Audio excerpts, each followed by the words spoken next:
आप सबका स्वागत है Indira Gandhi national open university में।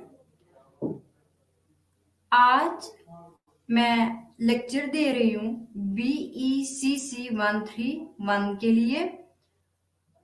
जहां तक ब्लॉक फर्स्ट का सवाल है, वहां पे हमने जो टॉपिक चुना है वो डिमांड है। डिमांड किसे कहते हैं? क्या हर एक जो चाहत होती है, क्या वो तलब कहलाती है? डिमांड जो है, हर इंसान जो है चाहत रखता है।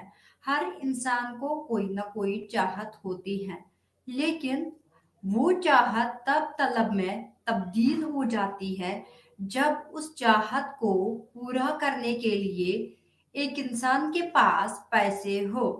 जिस तरह से हम खरीदारी करने के लिए जाते हैं, हम मार्केट में जाते हैं बहुत सारी चीजें खरीदने के लिए, क्योंकि हमें वो तलब होती है।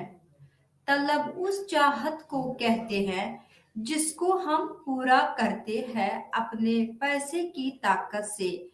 या हम ऐसे भी कह सकते हैं कि हमें चाहत को मुकम्मल करने के लिए हमारे पास खरीदने की ताकत होती है। फर्ज करें एक्स एक चीज है जिसकी कीमत है 500 रुपए। हाँ, ये चीज जो है, ये चीज एक्स जो है, ये तब तक चाहत है जब तक हमारे पास इसको खरीदने के लिए 500 रुपए नहीं होंगे। जब हमारे पास 500 रुपए होंगे इसको खरीदने के लिए, तो ये चाहत जो है ये तलब में तब्दील हो जाएगी। तलब जो है, हम तलब के लिए हमेशा पैसे होने की जरूरत होती है। इसीलिए जब जब हम एक चीज को उसकी प्राइस के साथ रिलेट करते हैं, तभी हमें पता चलता है कि हमारे पास इसको खरीदने के लिए, इस चीज को खरीदने के लिए हमारे पास पैसे है कि नहीं। इसीलिए हम एक चार्ट बनाते हैं। हम एक खरीदार के लिए देखते हैं कि अगर इस एक्स की कीमत पहले 500 रुपए है, फिर 1000 रुपए हो गई, फिर 1500 रुपए हो गई, तो ये कितना खरीद सकता है? क्योंकि 500 से 1000 हो गई इसकी कीमत, 1000 से 1500 हो गई, तो इसका मतलब है इसकी कीमत, इस चीज की कीमत बढ़ती ही जाती है। इसीलिए हम देखते हैं कि ये कितना खरीद सकता है। जब इस चीज की कीमत 500 रुपये थी, तब ये 40 यूनिट्स खरीद सकता है।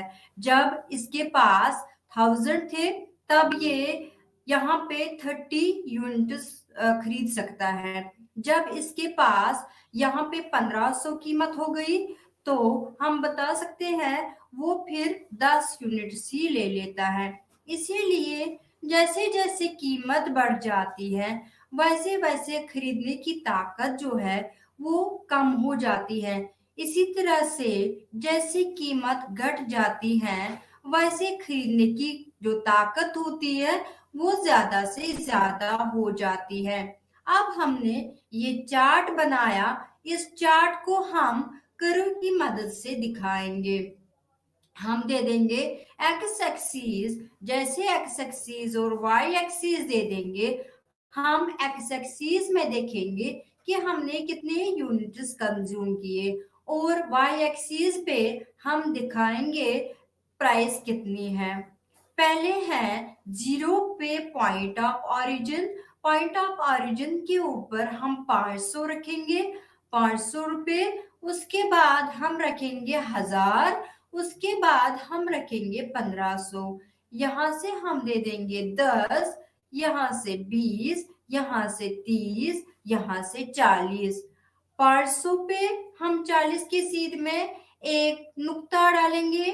इसी तरह से हम 1000 की सीध में 30 पे नुक्ता डालेंगे। इसी तरीके से हम 1500 पे 10 पे हम नुक्ता डालेंगे।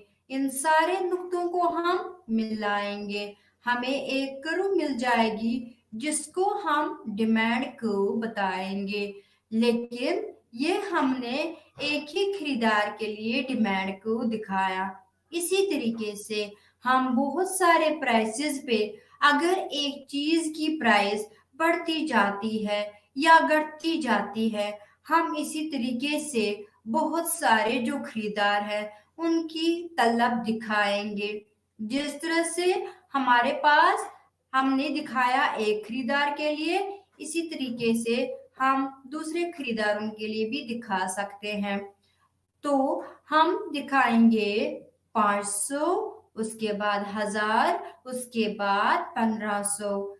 तो हम दिखाएंगे खरीदार ए के लिए जो उसकी तलब है वो दिखाएंगे 40, वो दिखाएंगे 30, वो दिखाएंगे 10, क्योंकि जैसे जैसे कीमत बढ़ती है वैसे वैसे तलब घट जाती है। इसी तरीके से हम भी कंज्यूमर के लिए दिखाएंगे। यहाँ पे 500 पे 50, 1000 पे हम दिखाएंगे 40, इसी तरीके से हम 1500 पे दिखाएंगे 30। इस तरीके से जैसे हमने पहली बार के थ्रू दिखाया, इसी तरह से हम यहाँ पे भी दिखाएंगे एक्स एक्सीस और वाई एक्सीस। यहाँ पे हम दिखाएंगे कितने यूनिट से कंज्यूमर ने खरीदे और वाई एक्सिस पे इसकी प्राइस क्या है। इस तरीके से जैसे हमने पहले नुक्ता दिया कि हमें किस के सीध में क्या आता है, उसी के सीध में हमने नुक्ता डाला। इन नुक्तों को हम कनेक्ट करेंगे, मिलाएंगे, तो हमें गो मिल जाएगी जो कहलाएगी मार्केट डिमांड गो, जिसमें हमें 1 से 2 खरीदार दिखाए। अब हमें मार्केट जो डिमांड है वो हम प्लस करेंगे किसकी, ए ने कितनी खरीदारी की और बी ने कितनी खरीदारी की, इनको हम ऐड करेंगे। जिस तरह से 40 + 50 हो गए 90। इसी तरीके से हमें दूसरे 2 यूनिट्स को भी जमा करना है, इसी तरीके से तीसरे को भी, तब जाके हम मार्केट डिमांड को दे सकते हैं। इसी तरह से जो उसके बाद हमें टॉपिक है वो है डिमांड फंक्शन, यानी कि क्या तलब जो है क्या वो कीमत पे ही डिपेंडेंट होती है या किसी और पे भी। इसी तरीके से जो तलब है वो सिर्फ प्राइस पे नहीं डिपेंडेंट होती है बल्कि बहुत सारे और फैक्टर्स पे, जिसको अब हम दिखाते हैं बहुत सारे फैक्टर्स, बहुत सारे डिटरमिनेंट्स, और उसको हम डिमांड के साथ रिलेट करते हैं किस तरह से इन फैक्टर्स की वजह से डिमांड के भी बढ़ती है, किस वजह से इन्हीं फैक्टर्स की वजह से डिमांड के भी घटती है। तो हम लिखेंगे mathematically dx equal to f of px comma pr comma y comma t comma ex। इस तरीके से हमें एक खरीदार के लिए जो हम डिमांड फंक्शन दिखाते हैं इस तरीके से हम मैथमेटिकली डिस्क्राइब कर सकते हैं।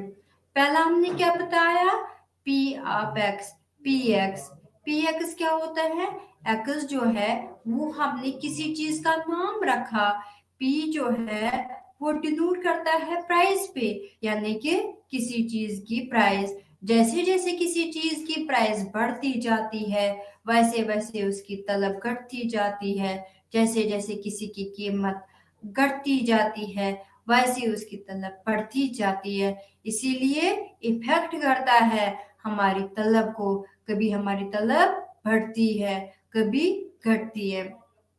उसके बाद है पी आर होता है प्राइस ऑफ रिलेटेड गुड्स, यानी कि वो चीजें जो एक दूसरे को इफेक्ट करते हैं, जिनसे किसी की चीज जो कोई चीज जो है वो किसी के प्राइस बढ़ने से किसी और चीज के प्राइस बढ़ने से कम हो जाती है या किसी और के प्राइस से किसी और चीज के प्राइस से ज्यादा हो जाती है। इसीलिए जिस तरह से हमारे पास रिलेटेड गुड्स होते हैं गुड्स एक दूसरे के साथ रिलेट होते हैं, इनमें कोई रिलेशन होता है। जिस तरह से हमारे पास सब्स्टिट्यूटेबल गुड्स है, हम एक गुड को दूसरे गुड के साथ सब्स्टिट्यूट करते हैं। जिस तरह से हमारे पास शैम्पू है, शैम्पू हमारे पास बहुत किस्म के हैं। जिस तरह से पेंटीन शैम्पू है, जिस तरह से डव है। तो हमें बाल ही धोने हैं, हम कोई भी शैम्पू यूज कर सकते हैं। लेकिन एक कंज्यूमर जो है, एक खरीदार जो है, वो क्या करता है, वो प्राइस देखता है, प्राइस किसकी कम है और किसकी ज्यादा है, क्योंकि ये सब सब्स्टिट्यूटेबल है। हम उसको एक दूसरे के बदले यूज कर सकते हैं। जिस तरह से हमारे पास आइसक्रीम्स है, जिस तरह से हमारे पास जूसेस है, इनको हम बताते हैं कि जब हमें नाम जो है अलग अलग हो, काम हम ये एक जैसा देते हैं, इनको हम बताते हैं सब्स्टिट्यूटेबल गुड्स। सब्स्टिट्यूटेबल गुड्स वो गुड्स होते हैं, वो चीजें होती है जिनको हम एक दूसरे के साथ सब्स्टिट्यूट करते हैं। जिस तरह से साबुन है, यानी कि अगर एक खरीदार के पास दो चीजें हैं, एक को हम नाम रखेंगे एक्स, दूसरे को नाम रखेंगे वाई। अगर एक्स की प्राइस ज्यादा है तो वाई की जो कीमत है वो कम है, तो हम बताएंगे कि एक कंज्यूमर जो है, एक खरीदार जो है, वो सेटिस्फाई होता है यहाँ से कम खर्चाने को और वहां से ज्यादा लेने को। इसी तरीके से वो वाई की ज्यादा तलब करेगा, वाई को ज्यादा से ज्यादा डिमांड करेगा, क्योंकि एक्स की प्राइस ज्यादा है, उसकी डिमांड कम हो जाएगी और उसकी डिमांड ज्यादा हो जाएगी। ऐसे गुड्स को जो एक दूसरे को इफेक्ट करते हैं, जिनसे एक की डिमांड बढ़ जाती है, दूसरे की डिमांड कम हो जाती है, तो उनको बताते हैं सब्स्टिट्यूटेबल गुड्स। इसी तरह से हमारे पास दूसरा होता है कंप्लीमेंट्री गुड्स, वो गुड्स जिनको हम एक साथ डिमांड करते हैं। एक से ज्यादा गुड्स होते हैं जो एक दूसरे के बगैर चल नहीं सकते हैं। जिस तरीके से हम अगर पेंसिल लाएंगे, पेंसिल के साथ इरेजर लाना जरूरी है, पेंसिल के साथ शार्पनर लाना जरूरी है। जिस तरह से हमारी गाड़ी है, गाड़ी के लिए पेट्रोल जरूरी है, इसीलिए अगर गाड़ी की कीमत कम हो जाती है, पेट्रोल की डिमांड खुद ब खुद बढ़ जाती है। इसको बताते हैं, ऐसे इफेक्ट को बताते हैं प्राइस ऑफ रिलेटेड गुड्स। उसके बाद हमने लिखा था वाई, वाई होता है आमदनी, वाई होता है किसी इंसान की आमदनी। आमदनी इंसान की जितनी ज्यादा होती है उतनी उसकी तलब बढ़ जाती है, जितनी आमदनी कम हो उसकी तलब जो है वो कम हो जाती है। इसी तरीके से हमारे पास जो वाई है, इसने इफेक्ट किया हमारी डिमांड पे। इसी तरीके से टी, टी होता है taste of the consumer. Consumer का टेस्ट जो है वो चेंज होता जाता है, यानी कि एक टेस्ट, एक कंज्यूमर का टेस्ट किस तरह का होगा, उस पे उसकी तलब जो है वो इफेक्ट करती है। जिस तरह से जैसे हमारे वेदर कंडीशंस है, वो हमारी जो टेस्ट से चेंज करते हैं। जिस तरह से फैशन है, वो हमारी जो टेस्ट है वो चेंज करता है। जिस तरीके से हमारे पास जो एडवर्टीजमेंट है, एडवर्टीजमेंट का भी इफेक्ट होता है कंज्यूमर पे, जिससे उसकी डिमांड जो है वो चेंज हो जाती है। इसी तरीके से हमारे पास ये फैक्टर्स जो है, तो उनको हम बता सकते हैं कि ये क्या है, ये है टेस्ट ऑफ द कंज्यूमर।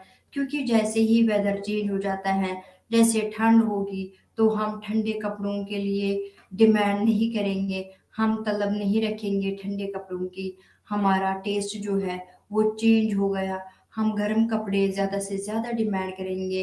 इसीलिए हमारा टेस्ट जो है वो वेदर ने चेंज किया, उसकी वजह से हमारी डिमांड भी चेंज होती जाएगी। उसके बाद है ईएक्स। ईएक्स होता है expectation for the future rate. हमारी एक्सपेक्टेशंस क्या है, आगे की रेट क्या होने वाली है। अगर आगे की रेट कम होने वाली है तो आगे की डिमांड बढ़ जाएगी, आज की डिमांड कम हो जाएगी। अगर आगे की रेट जो है, जो फ्यूचर रेट है, वो अगर ज्यादा होने वाली है, आज की डिमांड बढ़ जाएगी, कल की डिमांड कम हो जाएगी। इन सबों को जो हमने फैक्टर्स डिस्कस किए, तो ये है एक खरीदार के लिए डिमांड फंक्शन। इसके बाद है मार्केट। मार्केट में हमें दो फैक्टर सेट करने हैं, एम के टी डी एक्स। मार्केट हमें एम के टी कहलाता है और डी एक्स है D of x, demand of x.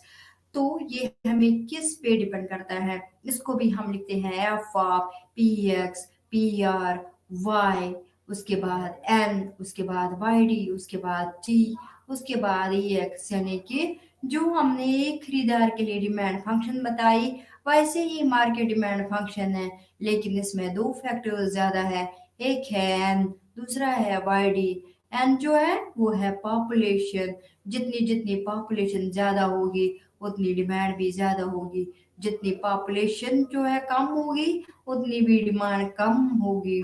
वाईडी, वाईडी होता है डिस्ट्रीब्यूशन ऑफ इनकम, यानी कि किन लोगों के पास, अगर हमारे पास जो लोग हैं सारे मुल्क के, उनके पास किस तरह की इनकम है, क्या सबके पास अच्छी खासी इनकम है?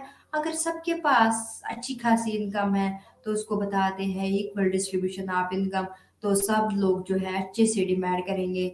अगर हमें इनकम कम होती है तो हम बता सकते हैं कि इनकम तो कुछ लोगों के पास ही ज्यादा है, बाकी सारे लोगों के पास कम है, तो इसको बताते हैं अनइक्वल डिस्ट्रीब्यूशन ऑफ इनकम। अगर अनइक्वल डिस्ट्रीब्यूशन ऑफ इनकम होती है तो हमारी डिमांड जो है वो कम हो जाती है, क्योंकि कुछ ही लोगों के पास ज्यादा से ज्यादा पैसा है, बहुत सारों के पास पैसा नहीं है। इस तरीके से ये था डिमांड फंक्शन। इसी के साथ हमें हमने वो डिस्कस किया था law of demand. Law of demand क्या होता है, इनके तलबी कानून। ये हमें बताता है कि अगर प्राइस जितनी किसी चीज की बढ़ जाएगी उतनी ही उसकी तलब कम हो जाएगी, जितनी ही प्राइस कम हो जाएगी उतनी ही तलब बढ़ जाएगी, यानी कि लेकिन उसके लिए एक कंडीशन है, जितने भी हमने अभी फैक्टर्स बताए वो सारे के सारे फैक्टर्स जो है वो कांस्टेंट रहते हैं। इसके लिए हमें तो हम बताएंगे, हमें जो लॉ ऑफ डिमांड है वो हमें बताता है कि यहाँ पे नेगेटिव रिलेशनशिप है किसके बीच में, कीमत और क्वांटिटी डिमांडेड के बीच में। जितनी कीमत बढ़ जाएगी उतनी हमारी तलब जो है वो घट जाएगी, जितनी कीमत घट जाएगी उतनी ही तलब बढ़ जाएगी। लेकिन एक कंडीशन के तहत, एक कंडीशन क्या है कि जो बाकी फैक्टर्स है जैसे पी आर है, जैसे वाई है, जैसे एन है, जैसे वाई डी है, जैसे टी है, जैसे ई एक्स है, वो सारे के सारे कांस्टेंट रहेंगे, उनमें कोई भी चेंज नहीं हो जाएगी, क्योंकि वो भी हमारी डिमांड को चेंज करते रहते हैं। इसीलिए हम बता सकते हैं कि वो सारे फैक्टर्स जो है प्राइस के बगैर वो सारे कांस्टेंट रहेंगे। इसको एक चार्ट की मदद से दिखाएंगे। एक चार्ट में हम लिखेंगे प्राइस ऑफ एक्स, कीमत क्या है एक्स की, हम लिखेंगे 10, हम लिखेंगे 20, हम लिखेंगे 30, हम लिखेंगे 40। इसी तरह से दूसरे कॉलम में हम दे देंगे क्यू एक्स, यानी कि हमने कितनी क्वांटिटी डिमांड की एक्स की, हम लिखेंगे इसको 40, उसके बाद 30, उसके बाद 20, उसके बाद 10, यानी कि हमने दिखाया यहाँ पे कीमत बढ़ती ही जाती है, इसीलिए यहाँ जो हमारे पास तलब है वो घटती जाएगी। अगर हम दूसरे चार्ट में दिखाएंगे कि प्राइस घटती जाती है, इस तरह से हम दिखाएंगे कि तलब बढ़ती जाती है, तो हम इसको कर्व के साथ दिखाएंगे। हम दिखाएंगे एक्स एक्सिस, हम दिखाएंगे वाई एक्सिस। जहाँ पे एक्स एक्सिस और वाई एक्सिस मिलती है वहां पे होता है पॉइंट ऑफ ओरिजिन, जिसको हम ओ से डिनोट करते हैं। यहाँ पे ओ में एक्स एक्सिस पे डिमांड, यहाँ पे 10, उसके बाद 20, उसके बाद 30, उसके बाद 40। इसी तरीके से प्राइस वहां पे पहले 10 होगा, उसके बाद 20 होगा, उसके बाद 30 होगा, उसके बाद 40 होगा। 10 की सीध में 40, 20 की सीध में 30, 30 की सीध में 30, इसी तरह से 40 की सीध में 10। इस तरीके से हम इन पॉइंट्स को जुड़ाएंगे, जोड़ेंगे तो हमें डिमांड को मिल जाता है। लेकिन कभी कभार ये लॉ जो है, ये कानून जो है, हमें कुछ गुड्स में, कुछ चीजों में ये काम नहीं करता है। वहां पे हम बताते हैं कि वहां पे उन चीजों में ये लॉ ऑफ डिमांड जो है वो फेल हो जाता है, वो वहां पे अप्लाई नहीं होता है। उन गुड्स को जहां पे प्राइस इफेक्ट पॉजिटिव होता है, उन गुड्स को जहां पे प्राइस इफेक्ट पॉजिटिव होता है उनको बताते हैं गिवन गुड्स। गिवन गुड्स ऐसे गुड्स होते हैं जिनमें प्राइस इफेक्ट पॉजिटिव होता है, पॉजिटिव मतलब जैसे कीमत बढ़ती जाएगी, वैसे डिमांड बढ़ती जाएगी, जैसे प्राइस घटती जाएगी, वैसे डिमांड बढ़ती जाएगी। लेकिन लॉ ऑफ डिमांड हमें क्या कहता है? जैसे प्राइस बढ़ती जाएगी, हमारी डिमांड घटती जाएगी। लेकिन गिफ्ट गुड्स में ऐसा नहीं है। हम जैसे प्राइस बढ़ाएँगे और यहाँ से हमें डिमांड जो है वो भी बढ़ती जाएगी। अगर हम घटाएँगे तो डिमांड जो है वो घटती जाएगी, क्योंकि एक कंज्यूमर के पास, एक खरीदार के पास इसको परखने के लिए कोई चीज़ नहीं होती है। वो हाई प्राइस से ही उन चीज़ों को परखता है। जिस तरह से जो महँगी-महँगी चीज़ें हैं, जैसे डायमंड है, जैसे हमारे पास गोल्ड है। गोल्ड को परखने के लिए एक खरीदार के पास कोई चीज़ नहीं होती है। इसको एक ही चीज़ परखने के लिए होती है कि ये महँगा होता है। जितना इसको महँगा दे देंगे, जितनी इसको हाई रेट दे देंगे, उतना वो ज़्यादा से ज़्यादा डिमांड करेगा। जितनी इसको कम रेट दे देंगे, उतना वो उस पे शक करेगा कि इसमें क्वालिटी नहीं है, तभी इसने मुझे सस्ता दिया, तो वो डिमांड करेगा। ऐसे गुड्स को बताते हैं गिवन गुड्स। गिवन गुड्स जो है वो ऐसे गुड्स होते हैं जहाँ पे प्राइस इफेक्ट पॉजिटिव होती है। प्राइस इफेक्ट पॉजिटिव, जैसे जैसे प्राइस बढ़ता है वैसे वैसे हमारी डिमांड जो है वो भी बढ़ जाती है। जैसे जैसे प्राइस घटती जाती है वैसे ही डिमांड जो है वो घटती जाती है। इन गुड्स को बताते हैं गिवन गुड्स। तो हम बता सकते हैं गिवन गुड्स में हमें प्राइस इफेक्ट जो है वो पॉजिटिव होता है। इसी तरह से elasticity of demand. Elasticity of demand क्या होता है? इलास्टिसिटी ऑफ डिमांड जो है ये ऐसा तरीका होता है जहाँ पे हम एक चीज़ की क्या देखते हैं, उसकी ताकत देखते हैं। ये चीज़ कितना, इसकी तलब चेंज हो जाती है, रेस्पॉन्स कितना दिखाता है चेंज होने की। कुछ गुड्स जो है वो प्राइस के साथ साथ इनकी डिमांड चेंज हो जाती है। कुछ गुड्स ऐसे होते हैं जो कोई चेंज नहीं दिखाते हैं। वो गुड्स जो प्राइस के साथ चेंज दिखाते हैं उनको बताते हैं इलास्टिक गुड्स। वो गुड्स जो प्राइस के साथ कोई चेंज नहीं दिखाते हैं उनको बताते हैं इन इलास्टिक गुड्स। जैसे जो हमारे लिए ज़रूरी चीज़ें हैं, नेसेसिटीज ऑफ लाइफ, वो हमारे लिए बहुत ही ज़रूरी है। इनके बगैर हम नहीं रह सकते। जिस तरह से हमारा जो फूड है, हमारा रोज़मर्रा का जो फूड है वो तो हमें खाना ही खाना है, क्योंकि हम चल नहीं सकते, फिर नहीं सकते जब तक हमारे अंदर जो है एनर्जी ना हो। वो एनर्जी जनरेट हो जाती है with the help of food. इसीलिए हम जैसे उन चीज़ों की प्राइस जो है कितनी भी बढ़ जाए, लेकिन वो हमें कंज्यूम ही करने हैं। वो होती है necessities of life. Necessities of life कितनी भी महंगी हो तो उनको हमें कंज्यूम करना ही करना है। वो इलास्टिसिटी दिखाते हैं, वो रिस्पॉन्स नहीं दिखाते हैं चेंज होने की। उनको बताते हैं इन इलास्टिक गुड्स। वो चीज़ें जो हमारे लिए कंफर्टेबल लाइफ दे देंगी, जिनको बताते हैं लग्जूरियस गुड्स। लग्जूरियस गुड्स ऐसे गुड्स होते हैं जिनकी प्राइस जैसे ही घट जाती है उनकी डिमांड बढ़ जाती है। जैसे ही उनकी प्राइस बढ़ जाती है उनकी डिमांड घट जाती है। जैसे प्राइस घट जाती है उनकी डिमांड बढ़ जाती है। जिस तरह से एसी है, एसी के बगैर इंसान जिंदा रह सकता है, बट अगर होगा तो लग्जरियस लाइफ इंसान जीता है, उसको मौसम का कोई इफेक्ट नहीं होता। जिस तरह से वॉशिंग मशीन है, वॉशिंग मशीन के बगैर भी इंसान जी पाता है, लेकिन जैसे ही वॉशिंग मशीन की प्राइस कम हो जाती है उसकी डिमांड बढ़ जाती है। जैसे प्राइस हाई होती है कोई उसको डिमांड उतना ज़्यादा नहीं करता है। तो यहाँ पे हम बताएंगे जो हमें नेसेसिटीज ऑफ लाइफ होती है उनका नेचर इलास्टिक होता है। और जो लग्जरियस गुड्स होते हैं, लग्जरियस गुड्स वो गुड्स होते हैं जो हमें इलास्टिक इन नेचर होते हैं, क्योंकि उनकी इलास्टिसिटी ग्रेटर होती है।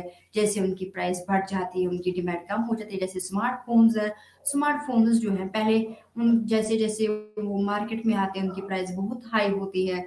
जैसे जैसे फिर वो आम हो जाते हैं, सप्लाई उनकी बढ़ जाती है, तब जाके उनकी जो डिमांड जो है, अगर प्राइस ज़्यादा से ज़्यादा घट गई तो उनकी डिमांड बढ़ जाएगी।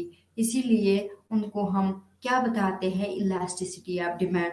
जहाँ पे ये वो ऐसा तरीका होता है जहाँ पे हम देखेंगे कि हमें कितनी डिमांड चीज़ें जो है वो रेस्पॉन्स कितना दिखाते हैं डिमांड चेंज होने की। तो हमारे पास या तो इलास्टिक होंगे गुड्स या तो इनइलास्टिक होंगे। इसी तरीके से हमारे पास किस तरीके से हम मेजरमेंट करेंगे इलास्टिसिटी ऑफ डिमांड की। हमारे पास जो है पहले हम देखेंगे टाइप्स टाइप्स कितने हैं। हमारे पास 3 टाइप्स हैं, price elasticity of demand, income elasticity of demand, cross elasticity of demand. Price elasticity of demand ऐसा तरीका है जहाँ पे हमें देखते हैं कि प्राइस की वजह से, प्राइस चेंज होने की वजह से हमारी डिमांड कितनी बढ़ती है, कितनी घटती है, हमारी डिमांड कितना रिस्पॉन्स दिखाता है चेंज होने की, उसको बताते हैं प्राइस इलास्टिसिटी ऑफ डिमांड। क्योंकि हमारी चीज़ों की डिमांड जो है वो जो चेंज हो जाती है वो हमें प्राइस की वजह से ही चेंज हो जाती है, कभी बढ़ती है, कभी घटती है। इसी तरीके से हमारे पास जो है इनकम इलास्टिसिटी ऑफ डिमांड, अगर इनकम की वजह से हमारी डिमांड बढ़ती है, हमारी डिमांड घटती है, क्योंकि हमें रेस्पॉन्स दिखाया इस चीज़ ने चेंज होने की, उसकी डिमांड चेंज होने की, लेकिन वो प्राइस की वजह से नहीं हुआ, बल्कि वो हुआ इनकम की वजह से। प्राइस तो एक जैसी रही थी, लेकिन फिर भी हमारी डिमांड जो है वो चेंज हो गई। लेकिन हम बताएंगे प्राइस तो कांस्टेंट है, प्राइस तो पहले भी 100 थी, आप भी 100 है, लेकिन हमारी डिमांड 100 से 200 हो गई।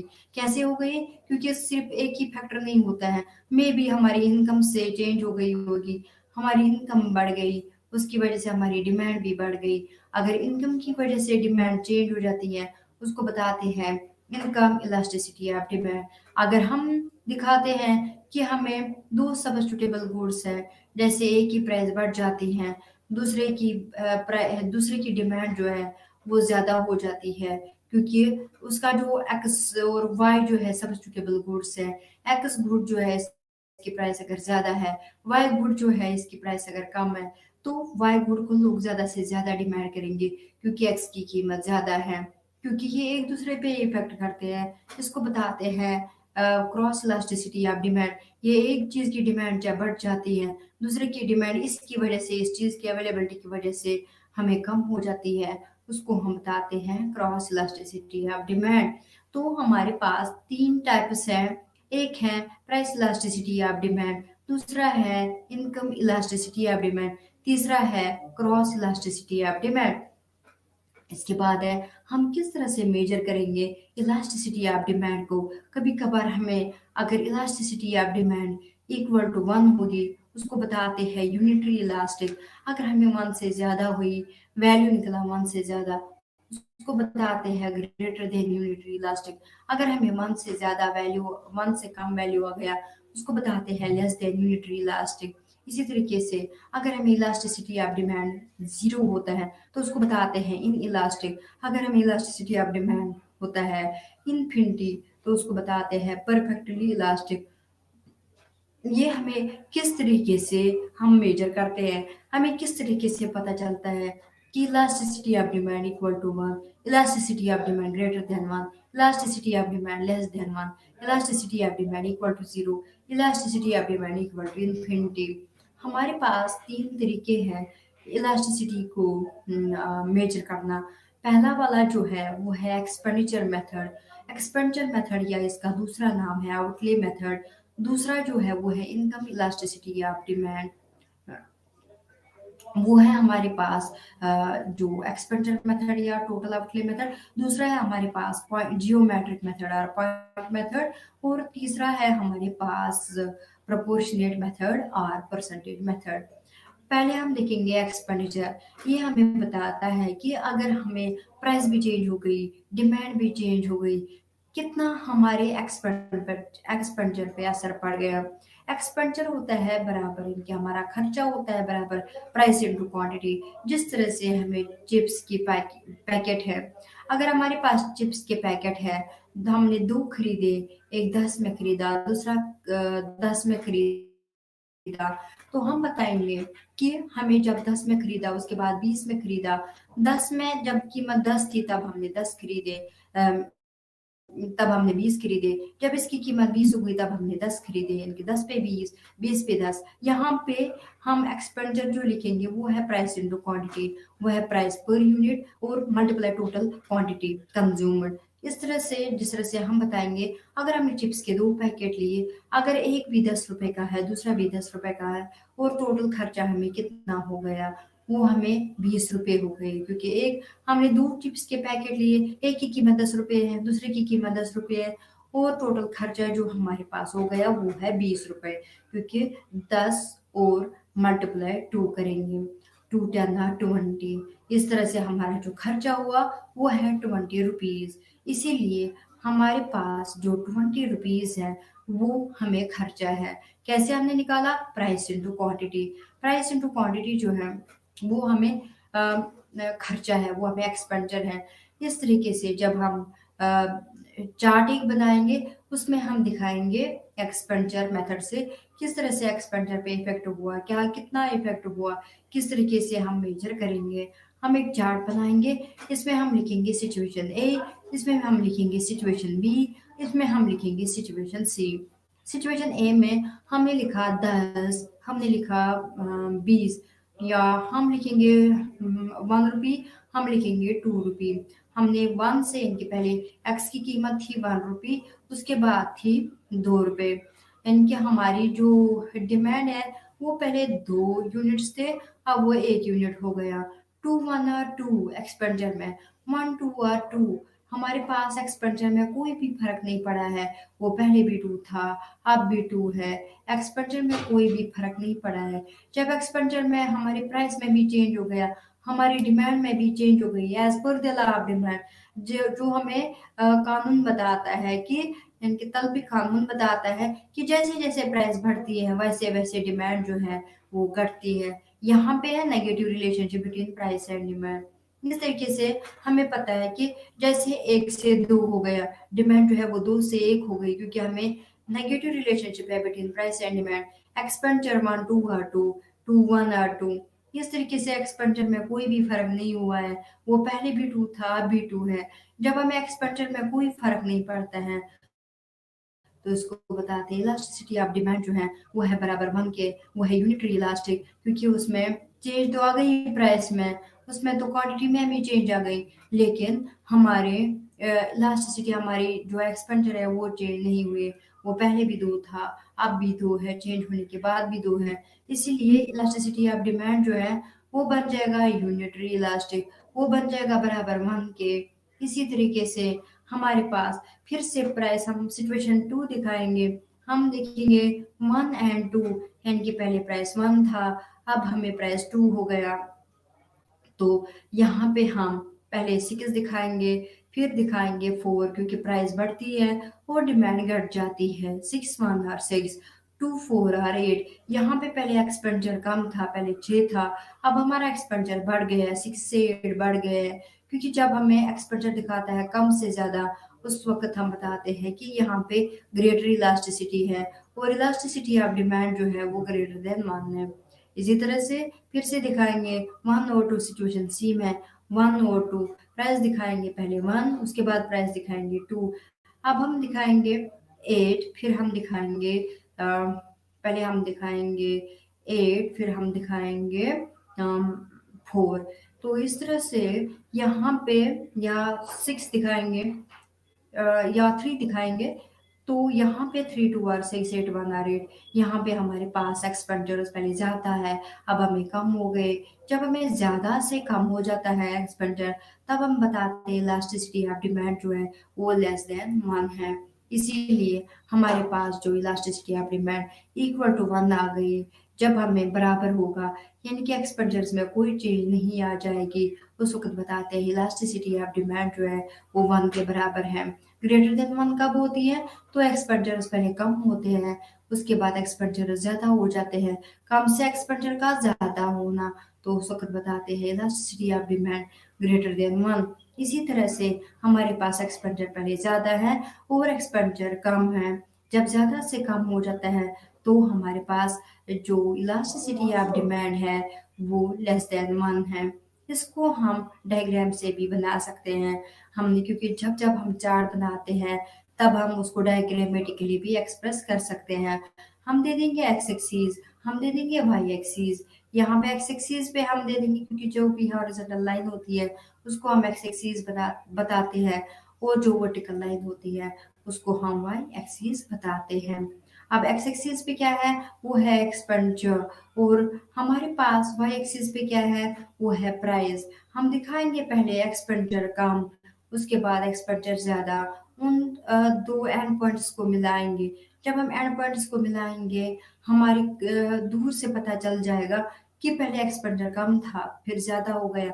जब भी एक्सपेंडिचर कम से ज्यादा हो जाते हैं, उस वक्त बताते हैं elasticity of demand greater then one. इसी तरह से फिर हम ओवर प्राइस डिक्रीज करेंगे, फिर हम दिखाएंगे एक्सपेंडिचर जो है उसकी लाइन उसी सीन में दिखाएंगे जिसमें पहले थी।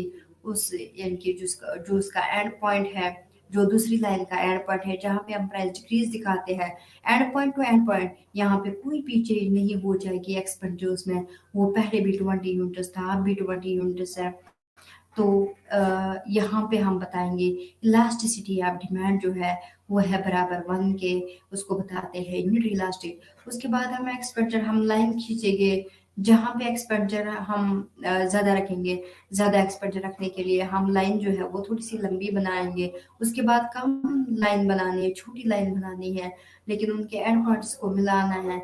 हमें बन जाएगा इलास्टिसिटी ऑफ डिमांड, क्योंकि हम ज्यादा से कम, जब भी एक्सपेंडिचर ज्यादा से कम होता है तो हम उसको बताते हैं इलास्टिसिटी ऑफ डिमांड जो है वो लेस देन 1 है। तो हमारे पास unitary elastic, greater than unitary elastic and less than unitary elastic, ये था हमारा एक्सपेंडिचर मेथड। इसी तरह से हमारे पास प्रोपोर्शनेट मेथड है।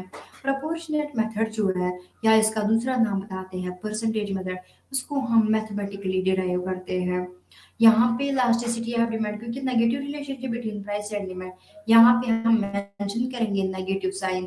तो अब हम इसकी फार्मूला बताएंगे। यहाँ पे जो परसेंटेज ऑफ क्वांटिटी डिमांडेड या proportionate change in quantity demanded divide by proportionate change in price, यहाँ पे हम इलास्टिसिटी ऑफ डिमांड दिखाएंगे negative of Q1 minus Q divided by Q divided by P1 minus P divided by P multiply 100 multiply 100, 100 और 100 cancel करेंगे, ये बन जाएगा delta Q divide by Q divide by delta P divide by P। जब भी divide by होता है, continuously divide होता है, तो ये मल्टीप्लिकेशन में जाता है, और नीचे वाले जो रैशनल नंबर होता है वो हमें रिवर्स हो जाता है, इनकी डिनोमिनेटर न्यूमरेटर बन जाता है, न्यूमरेटर डिनोमिनेटर बन जाता है। ये बन जाएगा delta Q divide by Q multiply P by delta P। अब हम एक साइड से लाएंगे elasticity of demand equals to negative of delta Q by delta P multiply P by Q। तो ये हमारी फाइनल फार्मूला होगी। इसके रिलेटेड क्वेश्चंस आ जाते हैं और हमें इलास्टिसिटी ऑफ डिमांड जो है वो कैलकुलेट करनी होती है।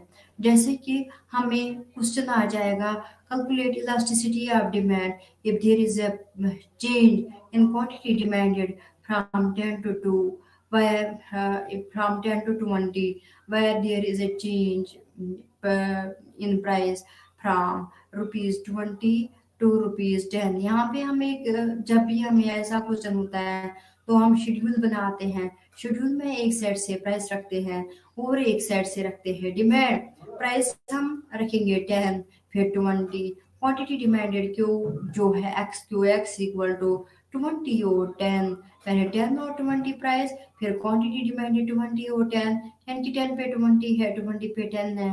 तो जब हम ये चालू करेंगे तो हमें मिल जाएगा, जो हमें ये 20 और 10 था प्राइस, या 10 to 20 था, ये जो 10 है ये है Q, और ये जो 20 है ये है Q1, यानी कि initial price and final price. पर इनिशियल प्राइस को Q से डिनोट करेंगे और फाइनल प्राइस को हम इनिशियल प्राइस को P से डिनोट करेंगे और फाइनल प्राइस को P1 से। इसी तरह क्वांटिटी डिमांडेड हमने देखा 20, पहले 20 यूनिट्स उसके बाद 10 यूनिट्स, वहां पे हम Q एंड Q1 लिखेंगे। ये जो Q1 है ये नई क्वांटिटी डिमांडेड है P1 पे, यानी कि नए प्राइस पे। इस तरह से हमें फार्मूला जो अप्लाई करनी है वो बन जाएगी elasticity of demand equals to negative of delta Q divide by delta P multiply P by Q। इस तरह से हम कोई भी क्वेश्चन जो है, लेकिन याद रखिए जो हमें डेल्टा Q है, जो हमें डेल्टा P है, इसको हम रफली पहले सॉल्व करेंगे, क्योंकि हमें पता है ये क्या होता है Q1 माइनस Q, ये जो डेल्टा पी होता है ये होता है P1 माइनस पी। पहले हम इनिशियल स्टेज पे इसको सॉल्व करेंगे, तो उसके बाद हमें डेल्टा क्यू मिल जाएगा, डेल्टा पी मिल जाएगा, पी ऑलरेडी है। यानी कि पहले पहले हमें क्या करना है, हमें एक शेड्यूल बनाना है। फिर हम पहले प्राइस रखेंगे, पहले 10 रखेंगे, फिर 20 रखेंगे, फिर क्वांटिटी डिपेंडेंट पहले 20 रखेंगे, फिर 10 रखेंगे। यहाँ पे 10 से 20, 20 से 10, इस तरीके से हमें इजी हो जाएगा कि डेल्टा क्यू क्या है, डेल्टा पी क्या है, उसकी वैल्यू क्या है, पी की वैल्यू क्या है और क्यू की वैल्यू क्या है। यहाँ पे हमें डेल्टा क्यू की वैल्यू जो है वो निकालेंगे, वो सब्स्टिट्यूट करेंगे, डेल्टा पी की वैल्यू निकालेंगे क्योंकि वो Q1 माइनस क्यू है डेल्टा क्यू, और P1 माइनस पी है डेल्टा पी की वैल्यू। इस तरीके से हमें डेल्टा क्यू डेल्टा पी की वैल्यू मिल जाएगी, मल्टीप्लाई करेंगे P की वैल्यू और डिवाइड बाय Q की वैल्यू। इस तरीके से हमें सॉल्व हो जाएगा elasticity of demand by proportionate method. इसके बाद हमारे पास जियोमेट्रिक मेथड है, या जिसको बताते हैं पॉइंट मेथड। जियोमेट्रिक मेथड क्या होता है, जब हम ग्राफिकली कोई भी कंसेप्ट दिखाते हैं, ग्राफिकली जो भी कंसेप्ट दिखाना हो, जो भी एक्सप्लेन करना है, जो भी कैलकुलेट करना है ग्राफिकली से, उसको हम बताते हैं ग्राफिक मेथड और जियोमेट्रिक मेथड। जियोमेट्रिक मेथड ऐसा मेथड होता है जहाँ पे हम elasticity of demand with the help of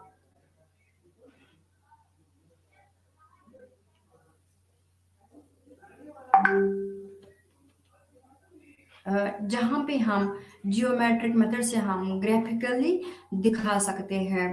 तो हम ग्राफिकली दिखाते हैं इलास्टिसिटी ऑफ डिमांड क्या है। Elasticity of demand by geometric method हम एक फिगर बनाएंगे, यहाँ पे हम एक्स एक्सिस वाई एक्सिस दिखाएंगे, एक्स एक्सिस पे डिमांड दिखाएंगे, वाई एक्सिस पे प्राइस दिखाएंगे।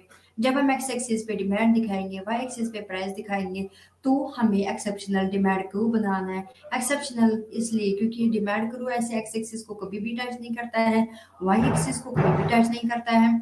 जैसे ही एक्स एक्सिस और वाई एक्सिस को टच करेगा ये बन जाएगा एक्सेप्शनल डिमांड को, क्योंकि हमेशा अगर हम एक्स एक्सिस और वाई एक्सिस को ये टच करवाते हैं, इसका मतलब है जीरो प्राइस पे बहुत ज़्यादा डिमांड, या बहुत ज़्यादा डिमांड पे बहुत इनके जीरो प्राइस पे बहुत ज़्यादा डिमांड, या जीरो डिमांड पे बहुत ज़्यादा प्राइस। ऐसा तो पॉसिबल नहीं होता है रियल लाइफ में, इसीलिए रियल लाइफ में जो पॉसिबल नहीं है, तो यहाँ पे हम इसीलिए लेते हैं कि यहाँ पे कभी भी जीरो प्राइस नहीं होता है, तो बहुत सारी डिमांड होगी, या जीरो डिमांड होगा तो बहुत सारा प्राइस होगा, हम कीमत पे करेंगे, हम कीमत दे देते हैं, कोई भी डिमांड नहीं करते हैं।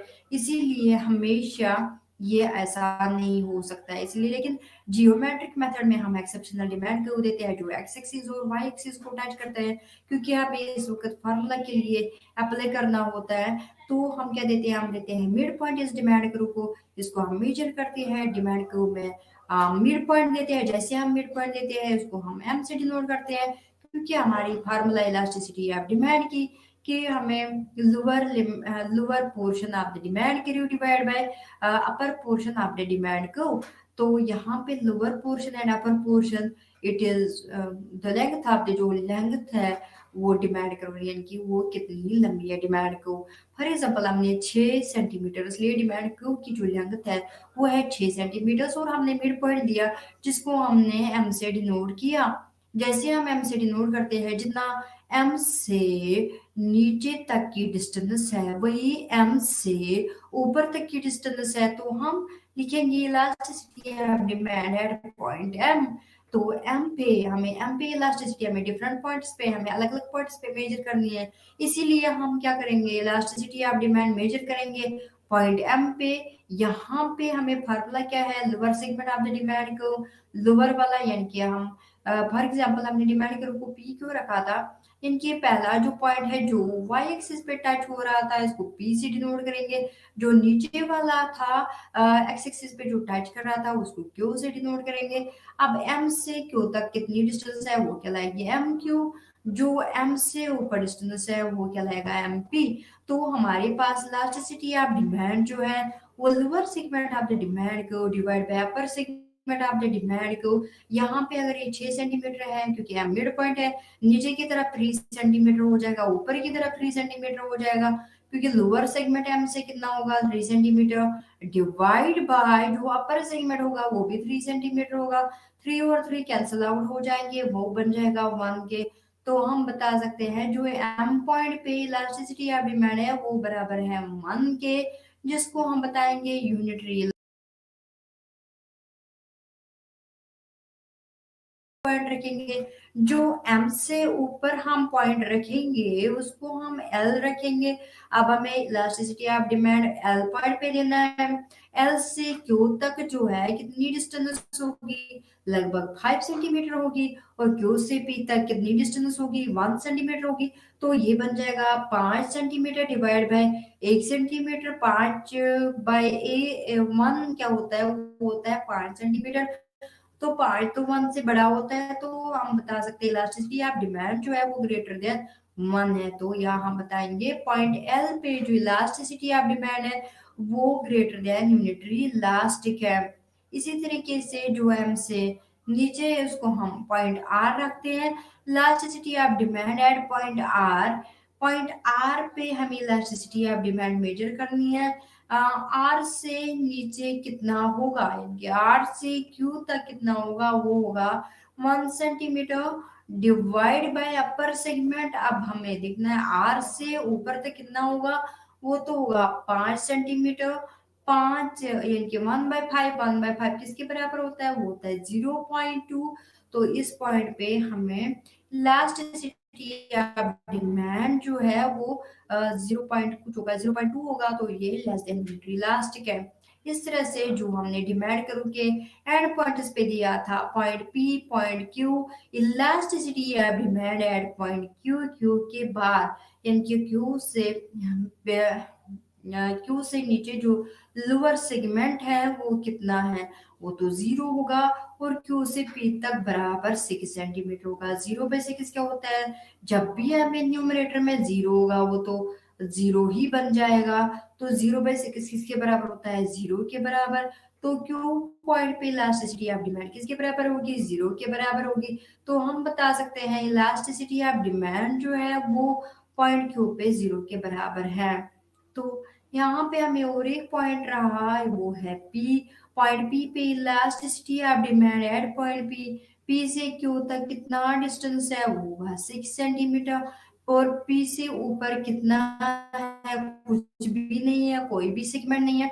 तो उसको हम 0 रखेंगे। जब भी ये बन जाएगा 6/0, 6 बनेगा न्यूमरेटर और 0 बनेगा डिनोमिनेटर। इस तरह से ये बन जाएगा 6/0। जब भी डिनोमिनेटर में 0 होता है वो टर्म डिफाइन नहीं होती है, वो इन्फिनिटी की जो टर्म डिफाइन नहीं होती है, जो अनडिफाइनेड रहती है, जो इनडिटरमिनेट रहती है, जिसको हम डिफाइन नहीं कर सकते, जिसका हम वैल्यू नहीं दे सकते हैं, तो हम बता सकते हैं इलास्टिसिटी ऑफ डिमांड जो है वो है इन्फिनिटी के बराबर। तो यहाँ पे हमारे पास 5 पॉइंट्स आ गए। Elasticity of demand equal to infinity, elasticity of demand greater than 1, elasticity of demand equals to 1, elasticity of demand less than 1, elasticity of demand equals to 0। हमारे पास 5 डिग्रीज है। जब भी हमें इलास्टिसिटी ऑफ डिमांड इन्फिनिटी के बराबर होता है तो उसको बताते हैं परफेक्टली इलास्टिक। जब हमें इलास्टिसिटी ऑफ डिमांड जो है वो ग्रेटर देन 1 है तो उसको बताते हैं ग्रेटर देन यूनिटरी इलास्टिक। जब हमें elasticity of demand less than 1 होती है उसको बताते हैं लेस देन यूनिटरी इलास्टिक। तो जब हमें इलास्टिसिटी ऑफ डिमांड जो है वो 0 के बराबर होती है उसको बताते हैं परफेक्ट इलास्टिक। जब हमें इलास्टिसिटी ऑफ डिमांड जो है इन्फिनिटी के बराबर होती है उसको बताते हैं परफेक्टली इलास्टिक। तो ये जो हमारे पास 5 डिग्रीज आ गई, पहला है परफेक्टली इलास्टिक, उसके बाद यूनिटरी इलास्टिक, उसके बाद ग्रेटर देन यूनिटरी इलास्टिक, उसके बाद लेस देन यूनिटरी इलास्टिक, उसके बाद परफेक्टली इन इलास्टिक। ये हमारे पास 5 डिग्रीज है। परफेक्टली इलास्टिक तब होता है जब हमें इलास्टिसिटी ऑफ डिमांड इन्फिनिटी के बराबर होगा, यानी कि ईडी होगा इन्फिनिटी के बराबर। ग्रेटर देन यूनिटरी की इलास्टिक के बराबर तब होता है जब हमें elasticity of demand greater than 1 होगा।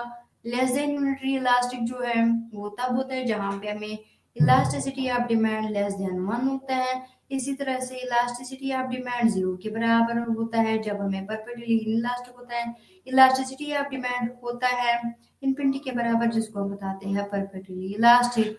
ये है इलास्टिसिटी ऑफ डिमांड। उसके बाद है फैक्टर्स इफेक्टिंग इलास्टिसिटी। अब डिमांड क्या-क्या फैक्टर्स होते हैं जो हमारे गुड्स को बनाते हैं, हमारी चीज़ों को बताते हैं बनाते हैं इलास्टिक एंड इनइलास्टिक।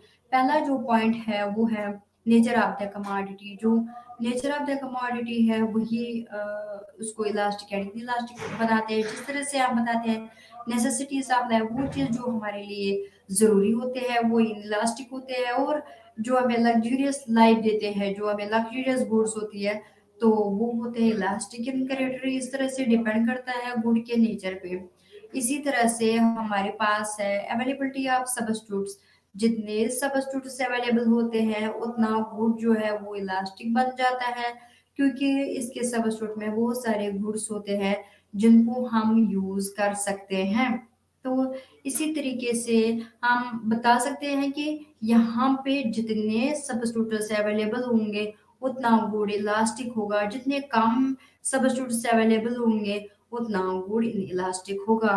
उसके बाद है हैबिट ऑफ द कंज्यूमर, यानी कि इंसान किसी चीज का आदी हो, वो उस आदत को नहीं छोड़ सकता है। जैसे एक स्मोकर है, वो स्मोकिंग नहीं छोड़ सकता है। अब अगर सिगरेट की कीमत कितनी भी बढ़ जाए, उसकी डिमांड पे कोई भी असर नहीं हो रहा है, क्योंकि डिमांड पहले से ज्यादा है, क्योंकि लोग जो है वो ज्यादा से ज्यादा बढ़ रहे हैं, किसी चीज की आदी हो रहे हैं। इसीलिए हम बताते हैं कि यहाँ पे हैबिट ऑफ द कंज्यूमर है, वो एक चीज को इलास्टिक या इलास्टिक बनाता है। अगर हम किसी चीज के आदी है, वो चीज हमारे लिए बन जाती है इन इलास्टिक, क्योंकि हम उस आदत को नहीं छोड़ सकते हैं। जिस तरह से एक शराबी होता है, वो शराब पीता है, कितने भी शराब की प्राइस हाई हो वो तो लेता ही लेता है, वो उसके लिए इलास्टिक बन जाता है, क्योंकि जितनी भी प्राइस बढ़ जाए, कितनी भी प्राइस बढ़ जाए, लेकिन डिमांड तो वो करेगा ही करेगा। इस तरीके से वो बन जाता है इन इलास्टिक इन कैरेक्टर। इसी तरह से हमारे पास है प्रपोर्शन ऑफ इनकम स्पेंड। जितनी हम ज्यादा इनकम ज्यादा से ज्यादा स्पेंड करते हैं वो चीज इलास्टिक होती है। जितनी हम proportion of come income spend करते हैं वो इन इलास्टिक बन जाता है। तो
हो जाए करे इसका काम।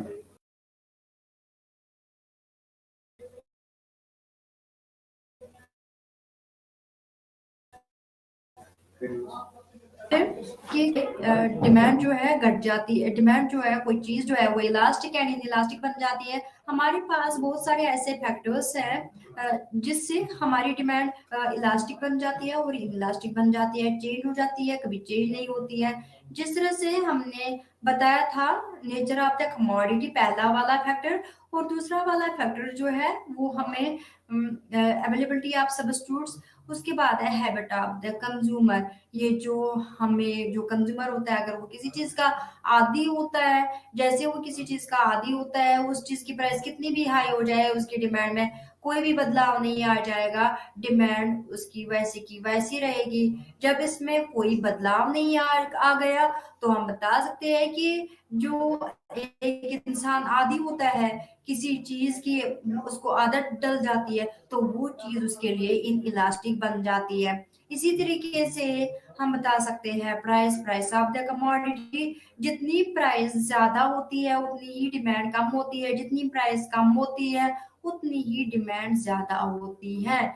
इसी तरीके से हमारे पास इनकम है, इनकम जितनी ज्यादा है, आमदनी किसी के पास जितनी ज्यादा है उतना ही वो डिमांड ज्यादा करता है, जितनी ही आमदनी कम है उतनी वो कम डिमांड करता है। ये थे फैक्टर्स। अब हम देखते हैं सप्लाई। सप्लाई हम जो बेचने वाला होता है तो वो कितना विलिंग है उस चीज को सप्लाई करने के लिए एट द एग्जिस्टिंग प्राइस। जो हमें मार्केट में प्राइस चल रही है क्या उस पे वो राजी है, क्या वो उस पे वो सेल करेगा, सोल्ड आउट करेगा कि नहीं करेगा। अगर वो राजी है तो वो ज्यादा से ज्यादा करेगा, अगर वो राजी नहीं है या तो वो डंप रखेगा नहीं सेल करेगा या तो वो कम सेल करेगा।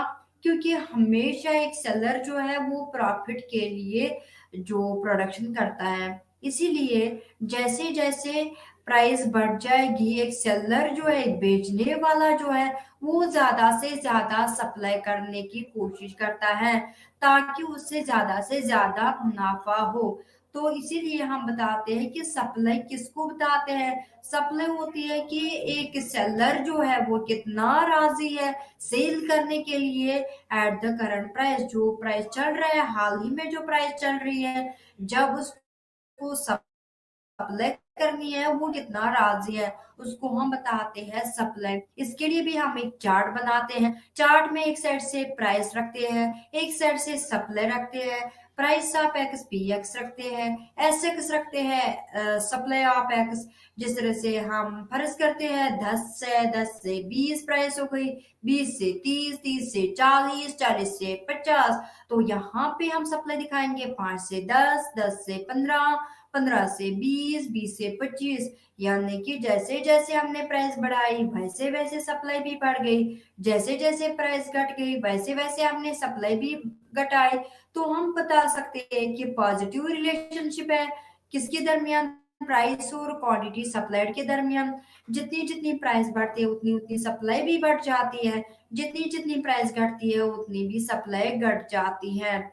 उसको हम एक कर्व की मदद से दिखाएंगे क्योंकि जब जब हम चार्ट बनाते हैं उस चार्ट को एक्सप्रेस करना होता है एक कर्व की सूरत में। यहाँ पे हम एक्स एक्सिस दे देंगे, यहाँ पे हम वाई एक्सिस दे देंगे। एक्स एक्सिस पे सप्लाई दे देंगे, वाई एक्सिस पे प्राइस दे देंगे। यहाँ पे हम पॉइंट ऑफ ओरिजिन रखेंगे, जहां पे एक्स एक्सिस और वाई एक्सिस मिल जाता है उसको पॉइंट ओ रखेंगे। यहाँ पे एक्स एक्सिस पे क्वांटिटी सप्लाइड रखेंगे और वाई एक्सिस पे हम प्राइस रखेंगे। यहाँ से हम दे देंगे 10, 20, 30, 40। यहाँ से भी प्राइस दे देंगे 10, फिर दे देंगे 15, फिर दे देंगे 20, फिर दे देंगे 25। अब हम अपने अपने सीध में अपना अपना नंबर नुक्ते के साथ एक डॉट की मदद से दिखाएंगे, फिर उन डॉट्स को हम मिलाएंगे, हमें एक रो बन जाती है जो अपवर्ड स्लोपिंग होती है। इसका मतलब है क्योंकि पॉजिटिव रिलेशनशिप है बिटवीन प्राइस एंड सप्लाई में, इसीलिए ये अपवर्ड जाती है। जैसे डिमांड में हमने देखा वो तो डाउनवर्ड्स जाती थी।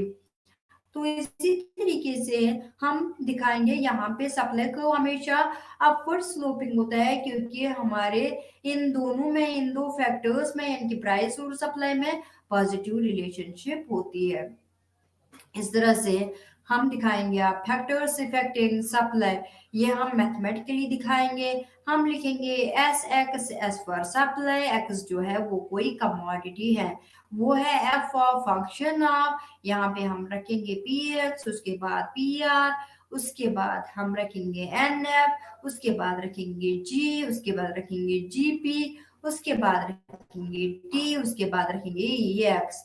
पहले हम डिस्कस करेंगे P x. P for price. X जो है वो किसी चीज का हमने नाम रखा, पी एक्स जो है वो प्राइस ऑफ एक्स है। जैसे जैसे प्राइस बढ़ जाएगी वैसे वैसे सप्लाई भी बढ़ जाएगी, जैसे जैसे प्राइस घट जाएगी वैसे वैसे सप्लाई भी घट जाएगी। इसका मतलब है हमें प्राइस इफेक्ट करता है, हमारी सप्लाई पे ये बढ़ने से बढ़ जाती है, घटने से घट जाती है, तो इसलिए ये फंक्शन ऑफ सप्लाई है।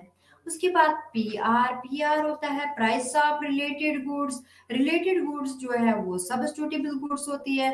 अगर एक सप्लायर के पास, एक सेलर के पास दो गुड्स होते हैं, गुड एक्स होता है, गुड वाई होता है, अगर एक्स की कीमत ज्यादा है, वाई की कीमत कम है, एक सेलर जो है वो चाहेगा उसी गुड को ज्यादा से ज्यादा सप्लाई करना जिसकी कीमत ज्यादा है, क्योंकि वो उसमें ज्यादा से ज्यादा मुनाफा कमाना चाहता है। वो उस गुड को सप्लाई नहीं करना चाहेगा जिसकी कीमत कम है, तो जिसकी कीमत कम है उसकी सप्लाई कम हो जाएगी, जिसकी कीमत ज्यादा है उसकी सप्लाई ज्यादा हो जाएगी।